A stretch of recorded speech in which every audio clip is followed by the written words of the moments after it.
शिकारी की कथा इस त्योहार के साथ जुड़ी हुई है कि कैसे उसके अनजाने में ही की गई पूजा से प्रसन्न होकर भगवान शिव ने उस पर अपनी असीम कृपा की थी। यह कथा पौराणिक शिव पुराण में भी संकलित है। पूर्व काल में चित्रभानु नामक एक शिकारी था। जानवरों की हत्या करके वो अपने परिवार को पालता था। वो एक साहूकार का कर्जदार था, लेकिन उसका ऋण समय पर ना चुका सका। क्रोधित साहूकार ने शिकारी को शिव मठ में बंदी बना लिया। संयोग से उस दिन शिवरात्रि थी। शिकारी ध्यान मग्न होकर शिव संबंधी धार्मिक बातें सुनता रहा। चतुर्दशी को उसने शिवरात्रि व्रत की कथा भी सुनी। शाम होते ही साहूकार ने उसे अपने पास बुलाया और ऋण चुकाने के विषय में बात की। शिकारी अगले दिन सारा ऋण लौटा देने का वचन देकर बंधन से छूट गया। अपनी दिनचर्या की भांति वह जंगल में शिकार के लिए निकला, लेकिन दिन भर बंदी गृह में रहने के कारण भूख प्यास से व्याकुल था। शिकार खोजता हुआ वह बहुत दूर निकल गया। सूर्यास्त होने पर उसने विचार किया कि रात जंगल में ही बितानी पड़ेगी।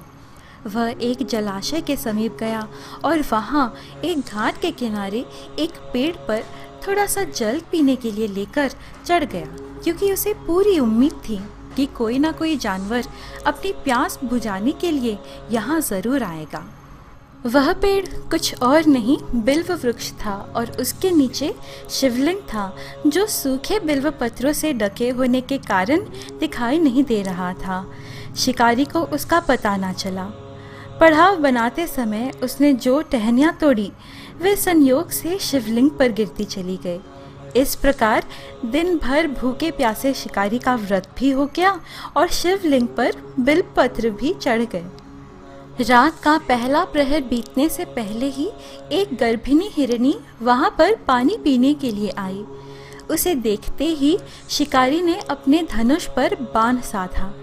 ऐसा करने में उसके हाथ के धक्के से कुछ पत्ते एवं जल की कुछ बूंदें नीचे बने शिवलिंग पर गिरी और अनजाने में ही शिकारी की पहले प्रहार की पूजा हो गई। शिकारी ने धनुष पर तीर चढ़ाकर ज्यों ही प्रत्यंचा खींची, हिरनी ने पत्तों की खड़खड़ाहट सुनी तो घबरा कर ऊपर की ओर देखा और भयभीत होकर शिकारी से कांपते हुए स्वर में बोली, मैं गर्भिणी हूँ, शीघ्र ही प्रसव करूँगी। तुम एक साथ दो जीवों की हत्या करोगे, जो ठीक नहीं है। मैं बच्चे को जन्म देकर शीघ्र ही तुम्हारे समक्ष प्रस्तुत हो जाऊंगी। शिकारी को उसकी बात का विश्वास नहीं हो रहा था। उसने फिर से शिकारी को ये कहते हुए अपनी बात का भरोसा करवाया कि जैसे सत्य पर ही धरती टिकी है, समुद्र मर्यादा में रहता है और झरनों से जल धाराएं गिरा करती हैं, वैसे ही वे भी सत्य बोल रही हैं। क्रूर होने के बावजूद भी शिकारी को उस पर दया आ गई और उसने जल्दी लौटना कहकर उस हिरनी को जाने दिया। शिकारी ने प्रत्यंचा ढीली कर दी और हिरनी जंगल झाड़ियों में लुप्त हो गई। प्रत्यंचा चढ़ाने तथा ढीली करने के वक्त कुछ बिल्व पत्र अनायास ही टूटकर शिवलिंग पर गिर गए। इस प्रकार उससे अनजाने में ही प्रथम प्रहार की पूजन भी संपन्न हो गई। कुछ ही देर बाद एक और हिरनी उधर से निकली। शिकारी सावधान हो गया, उसकी प्रसन्नता का ठिकाना ना रहा। समीप आने पर उसने तीर सांधने लगा और ऐसा करते हुए उसके हाथ के धक्के से फिर पहले की ही तरह थोड़ा जल और कुछ बेलपत्र नीचे शिवलिंग पर जा गिरे और अनायास ही शिकारी की दूसरे पहर की पूजा भी हो गई। तब उसे देख हिरनी ने विनम्रता पूर्वक निवेदन किया, हे शिकारी, मैं थोड़ी देर पहले ही ऋतु से निवृत्त हुई हूँ। कामातुर विरहिणी हूँ, अपने प्रिय की खोज में भटक रही हूँ। मैं अपने पति से मिलकर शीघ्र ही तुम्हारे पास आ जाऊंगी। शिकारी उसके जीवनदान की याचना अस्वीकार कर देने पर हिरनी ने उसे लौट आने का वचन यह कहते हुए दिया कि उसे ज्ञात है कि जो वचन देकर पलट जाता है उसका अपने जीवन में संचित पुण्य नष्ट हो जाया करता है। उस शिकारी ने पहले की तरह इस हिरनी के वचन का भी भरोसा कर उसे जाने दिया। 2 बार शिकार को खोकर उसका माथा ठनका। वह चिंता में पड़ गया। अब तो वह इसी चिंता से व्याकुल हो रहा था कि उनमें से शायद ही कोई हिरनी लौट के आए और अब उसके परिवार का क्या होगा। तभी एक अन्य हिरनी अपने बच्चों के साथ उधर से निकली। शिकारी के लिए यह स्वर्णिम अवसर था। उसने धनुष पर तीर चढ़ाने में देर नहीं लगाई। वह तीर छोड़ने ही वाला था कि हिरनी बोली, हे शिकारी, मैं इन बच्चों को इनके पिता के हवाले करके लौट आऊंगी। इस समय मुझे मत मारो। शिकारी हंसा और बोला, सामने आए शिकार को छोड़ दूं? मैं ऐसा मूर्ख नहीं। इससे पहले मैं 2 बार अपना शिकार खो चुका हूँ। मेरे बच्चे भूख प्यास से व्यग्र हो रहे होंगे। उत्तर में हिरनी ने फिर कहा, जैसे तुम्हें अपने बच्चों की ममता सता रही है, ठीक वैसे ही मुझे भी। हे शिकारी, मेरा विश्वास करो, मैं इन्हें इनके पिता के पास छोड़कर तुरंत लौटने की प्रतिज्ञा करती हूँ। हिरनी का दीन स्वर सुनकर शिकारी को उस पर दया आ गई। उसने उस मृगी को भी जाने दिया।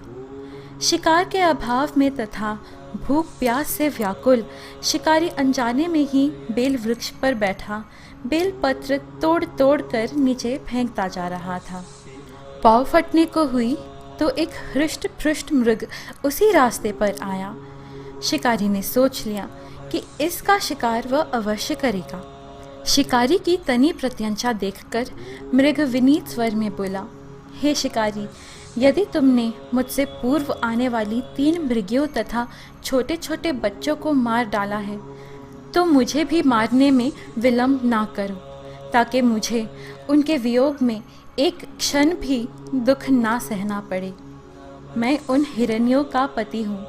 यदि तुमने उन्हें जीवन दान दिया है तो मुझे भी कुछ क्षण का जीवन देने का कृपा करो। मैं उनसे मिलकर तुम्हारे समक्ष उपस्थित हो जाऊंगा। मृग की बात सुनते ही शिकारी के सामने पूरी रात का घटनाचक घूम गया। उसने सारी कथा मृग को सुना दी। तब मृग ने कहा, मेरी तीनों पत्नियां जिस प्रकार प्रतिज्ञाबद्ध होकर गई हैं, मेरी मृत्यु से अपने धर्म का पालन नहीं कर पाएंगी। अतः जैसे तुमने उन्हें विश्वास पात्र मानकर छोड़ा है, वैसे ही मुझे भी जाने दो। मैं उन सब के साथ तुम्हारे सामने शीघ्र ही उपस्थित होता हूँ। शिकारी ने उसे भी जाने दिया। इस प्रकार प्रातः हो आई।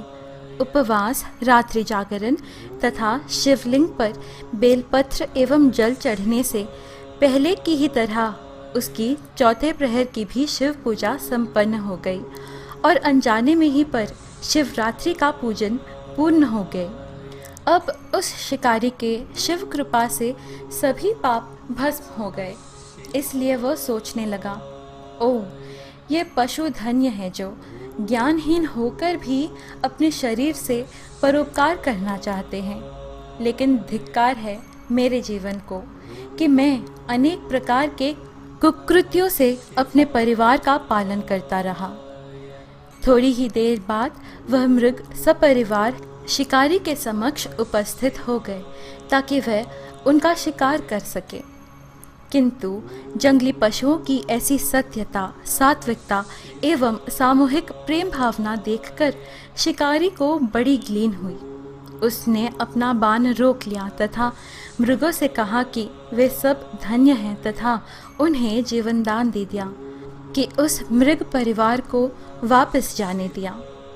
पर अनजाने में ही की हुई पूजन का परिणाम उसे तत्काल मिला।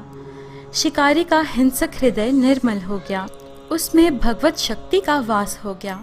अनजाने में शिवरात्रि के व्रत का पालन करने पर भी शिकारी को मोक्ष की प्राप्ति हुई। जब मृत्यु काल में यमदूत उसके जीव को ले जाने आए तो शिवगणों ने उन्हें वापस भेज दिया तथा शिकारी को शिवलोक ले गए। शिव जी की कृपा से ही अपने इस जन्म में राजा चित्रभानु अपने पिछले जन्म को याद रख पाए तथा महाशिवरात्रि के महत्व को जानकर उसका अगले जन्म में भी पालन कर पाए। शिकारी की कथानुसार महादेव तो अनजाने में किए गए व्रत का भी फल दे देते हैं, पर वास्तव में महादेव शिकारी की दया भाव से प्रसन्न हुए। अपने परिवार के कष्ट का ध्यान होते हुए भी शिकारी ने मृग परिवार को जाने दिया। यह करुणा ही वस्तुतः उस शिकारी को उन पंडित एवं पुजारियों से उत्कृष्ट बना देती है जो कि सिर्फ रात्रि जागरण, उपवास एवं दूध, दही एवं बेलपत्र आदि द्वारा शिव को प्रसन्न कर लेना चाहते हैं। इस कथा में सबसे महत्वपूर्ण बात यह है कि इस कथा में अनजाने में हुए पूजन पर विशेष बल दिया गया है। इसका अर्थ ये नहीं है कि शिव जी किसी भी प्रकार से किए गए पूजन को स्वीकार कर लेते हैं अथवा भोलेनाथ जाने या अनजाने में हुए पूजन में भेद नहीं कर सकते हैं। वास्तव में वह शिकारी शिव पूजन नहीं कर रहा था। इसका अर्थ ये भी हुआ कि वह किसी तरह के किसी फल की कामना भी नहीं कर रहा था। उसने मृग परिवार को समय एवं जीवन दान दिया जो कि शिव पूजन के समान है। शिव का अर्थ ही कल्याण होता है। उन निरीह प्राणियों का कल्याण करने के कारण ही वह शिव तत्व को जान पाया तथा उसका शिव से साक्षात्कार हुआ।